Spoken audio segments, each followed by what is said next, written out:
You're listening to the To Write Love on Our Arms podcast, a show about mental health and the things that make us human.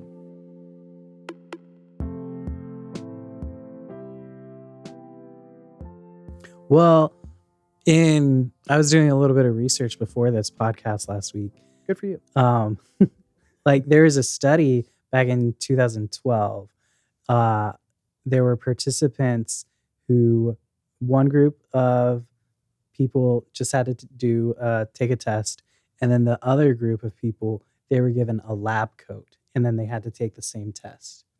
But the people who wore the lab coat ended up performing better across the board. Oh, wow. Because when you think of a scientist or a person who wears a lab coat, you think of attention to detail. You think of very cautious, very intentional.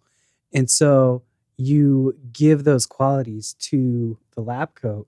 And then whenever you wear the lab coat yourself, you kind of take on those qualities back. And then the second part of the study, they gave one group of people lab coats and said, these are lab coats or doctor's coats.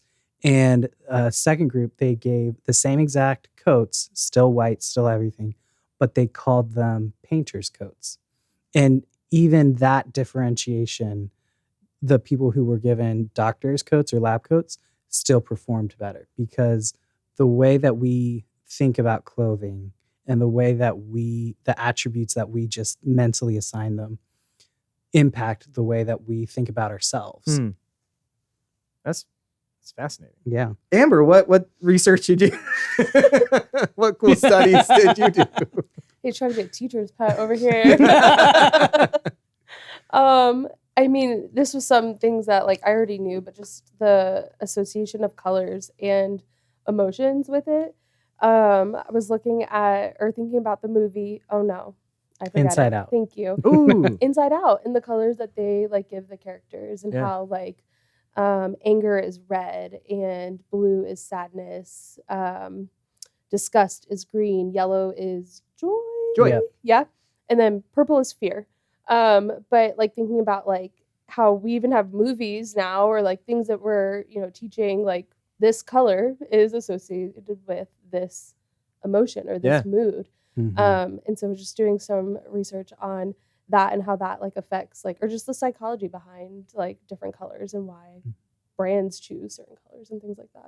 Is that, Alex, something that you have studied or are cognizant of when you are making designs, how a color can convey a message versus the words on the shirt? A little bit. Because we do a lot of combination of colors. So, this shirt has yellow on it and blue, which, as she said, represents kind of the highs and lows. And this talks about being in valley, there being hope when you're in the valley, but also being able to be hopeful when you're up at the top of the mountain. I'll be honest, I did not. I just really like it. I just liked the color combo, but it's still, kind of subconsciously does show up in different places. Yeah, and that's also, and this comes as no surprise to people that study, pop culture, but that's also very present in the stories that are being told. You mentioned Inside Out, those colors are intentional. I remember we were talking just last year about Encanto and the idea of Bruno wearing green and specifically Disney's patented invisible green. Yeah, that they put up when they're go away green, right? When that your eye is meant to overlook it. Just ignore it. Yeah. Yeah. And, and this is something that even directors and costume designers in our favorite TV shows and movies are hyper aware of. They get paid the big bucks because they do this thinking for us. Some recent examples of how clothing and color kind of play into stuff as a staff, where I think I can speak for everyone on staff, are big fans of Stranger Things. And there was this moment early on in season 4. Skip ahead if you aren't at season 4 yet. Spoiler alert. Spoiler alert. But you have the characters of Eddie Munson, who is wearing the metal rocker, grunge, proto grunge kind of look. Yep. And a lot of black, a lot of leather, a lot chains. of chains, and Yeah. Rips in the jeans, Yep. like all of that, and contrasted with the cheerleader, Chrissy Cunningham, and that character Chrissy was looking for some pills that were not prescribed to her, or was it weed? I think it was pills, right? Yeah. Anyway, she was looking for something that the assumption was Eddie would have plenty of, and that no one would assume that a cheerleader who's preppy, who is wearing bright colors, would associate with this person, Eddie. Just the clothing itself said, I am part of this community, and you are part of that one, and never the two shall meet. More recently with Wednesday, you have a character who is, by the book, literally allergic to color, rooming with Enid, who is all the colors, bright and bubbly, every single color, and all that. So, I guess, in what ways, or what are some other examples that kind of hit your mind about clothing and the cultural assumptions and the personal assumptions therein? Yeah, I think one of the things that I thought of was the most recent Star Wars trilogy. Kylo Ren, throughout the most of the films, he kind of has like a standard bad guy uniform. He's wearing, head to toe black, billowing capes, a very aggressive helmet. And that character, he ends up going through a little bit more of a redemption arc and kind of switches from being more of a bad guy to kind of being an ally to Rey, who is in white most of the film, signifying that she's, the good guy.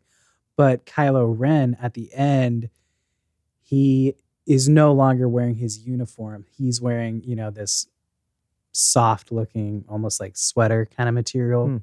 Right at the end, kind of really gives the audience the visual cue that he has fully transformed and is now trying to do good. Yeah.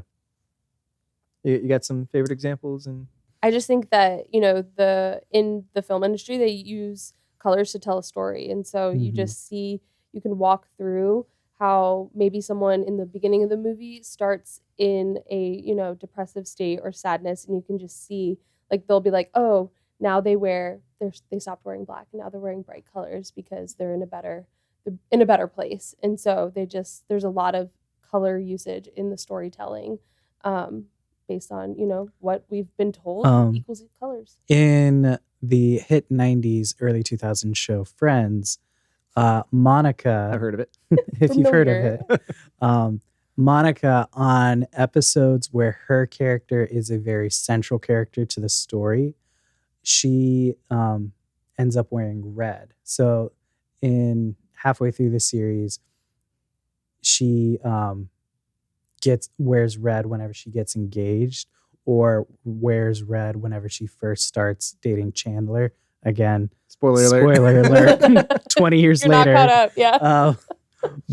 And then conversely, in other episodes when she's like not the main character, wears more muted tones, less flattering colors.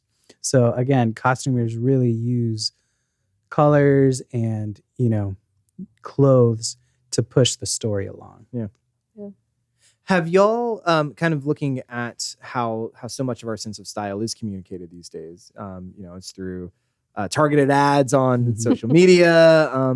But have y'all ever used kind of style as shorthand, style as a code of sorts, to check in on friends or family, people that you haven't been in touch with for a while, but maybe you're picking up on a certain style that they're wearing? And has that ever been kind of a cue, how people present themselves on social media? We all know that we often choose our best and brightest moments, but we also know that sometimes we're, going to be snapping an Instagram without previously planning our wardrobe for that particular day. I've had a few friends, and even myself, like if I am going through a hard time, like definitely my wardrobe changes because my energy level has changed to, maybe not necessarily care about putting my best dress on or whatever. And so to have definitely used that to be able to check in with friends or like maybe on Instagram they still have the picture perfect, look and outfit, but